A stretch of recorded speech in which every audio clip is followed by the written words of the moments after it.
My name is Millie and I'm 30 years old. I married my husband, Stephen, 5 years ago. He's 5 years older than me and works for a leading corporation. When we first got married, he was calm, patient, and incredibly kind. A true partner in every sense. We were overjoyed when we found out we were expecting our first child during our first year of marriage. It felt like the peak of happiness. However, things started to change after I left my job due to the pregnancy. Stephen, who had always been gentle and understanding, began to act differently. Morning, when my morning sickness was particularly severe, I couldn't get out of bed. I ended up dozing off until late afternoon. When Stephen came home, I explained what happened, expecting some understanding. Instead, he snapped at me, something that had never happened before. "What were you doing at home all day? Do you think I'm stupid? Morning sickness isn't an illness. You're just being lazy. I've been working all day. Now hurry up and make dinner." From that day on, Stephen's criticism became a daily occurrence. No matter how hard I tried to keep up with the housework, it was never good enough for him. "Can you even manage something this simple? You really are an idiot," he would say, his words cutting deeper each time. "I don't know how you manage to survive being this stupid. You really don't know anything, do you? What can you even do?" If I dared to argue, even just a little, he would lose his temper entirely, cursing and belittling me until I felt like I couldn't speak up anymore. Whenever I tried to share my thoughts, he would shut me down with a cold, "I don't care what you think, so just shut up." I was shocked by how much my husband had changed. At first, I tried to convince myself that he was just having a bad day, that the kind man I married would come back once our baby was born. Those hopes faded quickly. Even after our child was born, Stephen never returned to the caring husband I once knew. Yet, despite everything, I couldn't bring myself to hate him. I loved him too much to admit that my marriage might have been a mistake. Looking back, anyone would say I was being harassed, that Stephen had simply shown his true colors after our marriage. But at the time, I couldn't see it. I blamed myself, thinking I wasn't good enough, and began to fear that he would eventually abandon me. 5 years have passed like this. We now have 3 beautiful children, but Stephen only gives me $500 a month for living expenses. We live in company housing, so rent is deducted from his salary, and our utility bills are paid directly from the bank.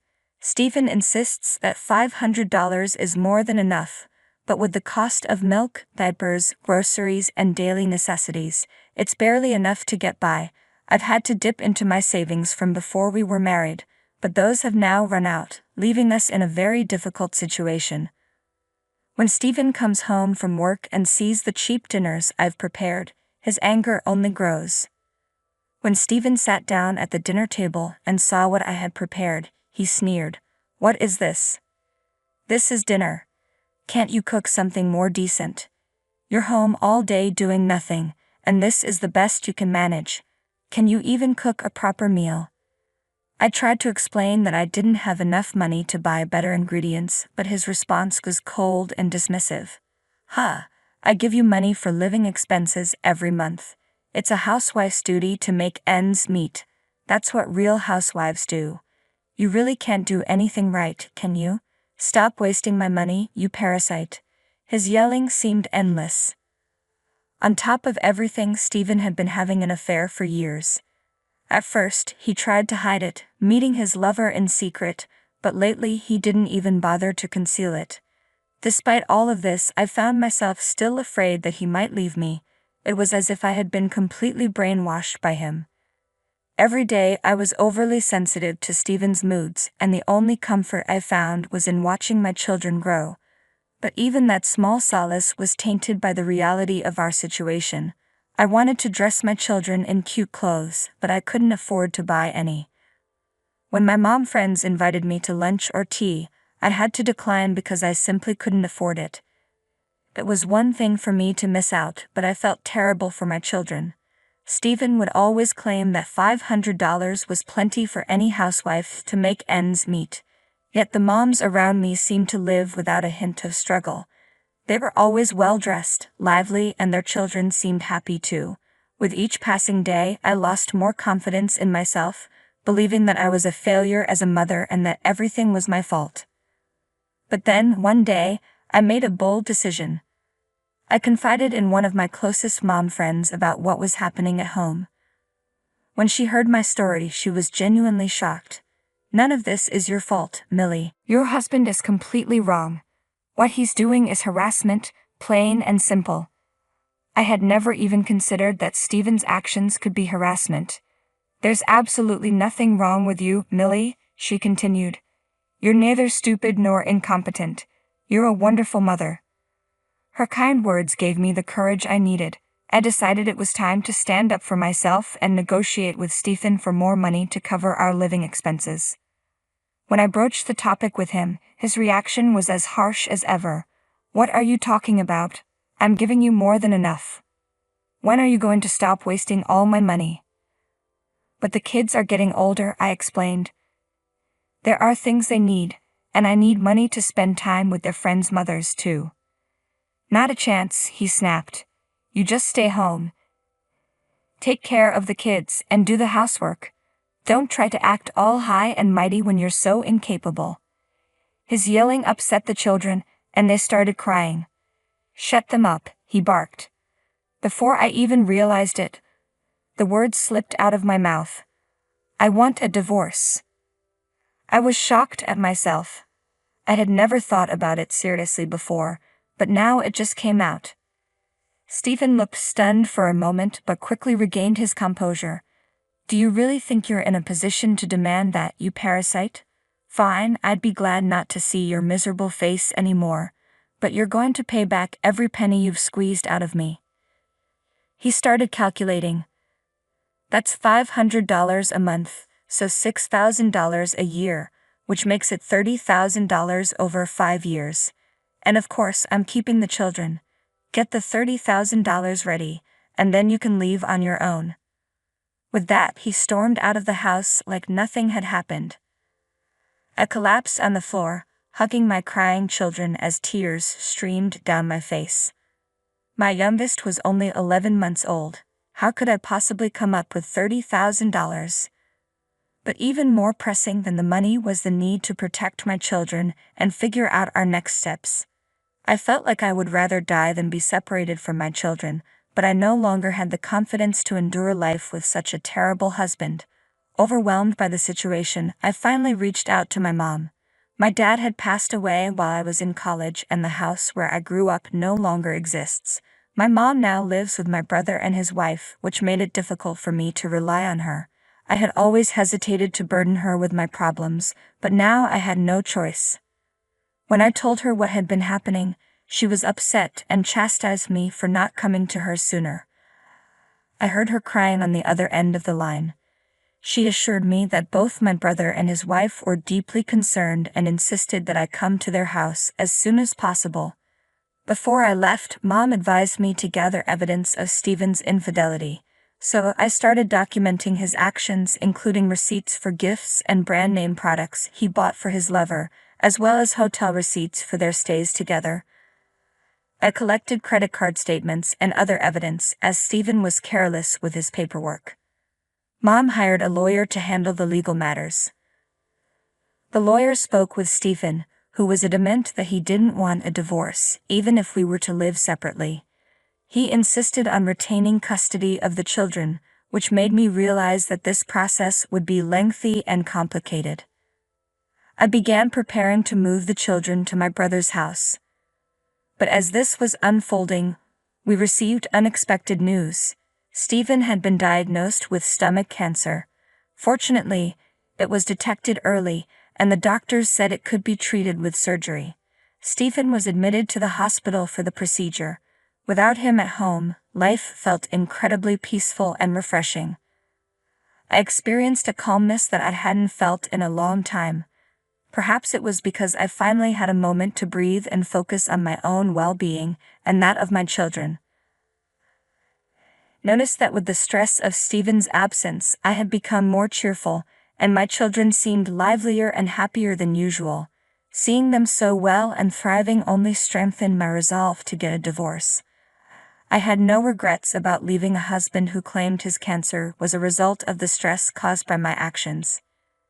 Determined to raise my children on my own and ensure their happiness, I felt ready to move forward with my life. Then unexpectedly, Stephen's attitude softened. He expressed a willingness to divorce me, claiming that his cancer and the threat to his life had made him realize he wanted to start fresh. He wanted to reset his life and leave behind what he deemed unnecessary, including me and our children. It was clear that even in such a dire situation, Stephen's focus was solely on himself. I was taken aback by his callousness, particularly his dismissive attitude towards our children.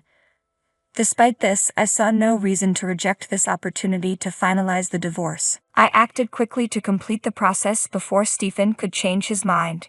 He no longer seemed to care about maintaining a relationship with the children, so I asked him to sign a pledge stating that he would never see them again.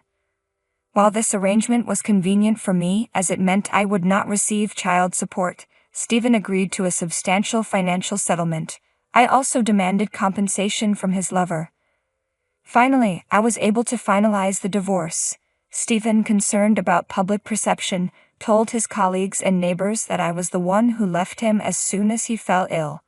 I was frustrated by how selfish Stephen could be, but more than anything, I was relieved to be free from him. My life was finally beginning, and with a deep sense of happiness and liberation, I left the house where I had spent so many years with him. Shortly after my departure, I learned that Stephen had married the woman he had been seeing for years, who apparently worked under him at the office. I found a new apartment near my brother's house, where I'm raising the children with the support of my mother, brother, and his wife. I also secured a job. Though it has been challenging, I'm much happier now than I was before. 6 months later, my mom received a call from Stephen's father, which made me worry that something might have happened to him. I quickly called back to learn that Stephen had gone through another divorce. Fortunately, his cancer had not recurred, and he was in good health. Stephen had been living peacefully with his new wife, but it appears he started harassing her as well. She left him promptly and filed for divorce, making a public scene at their workplace, which led to Stephen's dismissal. He's now moved out of company housing, paid additional compensation to his ex-wife, and has no money left. He's returned to his parents' home, drained and defeated. Stephen is now saying he wants to see his children and start over with me. His father, unable to bear seeing Stephen in such a state, decided to reach out to me. I felt a surge of anger at the thought of Stephen's selfishness and the disruption he's caused. Finally free, I was stunned when Stephen appeared before me, as if from a ghostly apparition. After years of infidelity and his new marriage, he had been divorced within 6 months. Entirely his own fault. Now, instead of showing any remorse, he wanted to see his children and start over.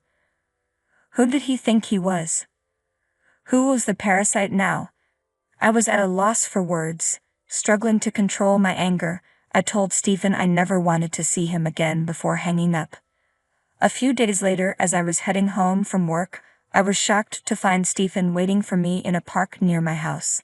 My heart nearly stopped when I saw him. He looked pale and exhausted. For a moment, I didn't even recognize him. "Millie," he said, "I realize now that you're the only one for me. Our children need a father, right? I know a lot has happened, but we can start over. You must be having a tough time on your own, but I can help with the housework for a while." I couldn't contain my frustration. Start over? That's a joke. It might make sense for me to say that, but you have no right. I have no intention of rebuilding anything with you. I'm thrilled to be away from you. I don't care what's happened to you. And don't pretend you're doing me a favor. I'm far better off now than when I was married to you. Stephen stood there, stunned, his mouth hanging open. It was the first time I had ever spoken to him like this, so his reaction was understandable. "Just leave," I continued.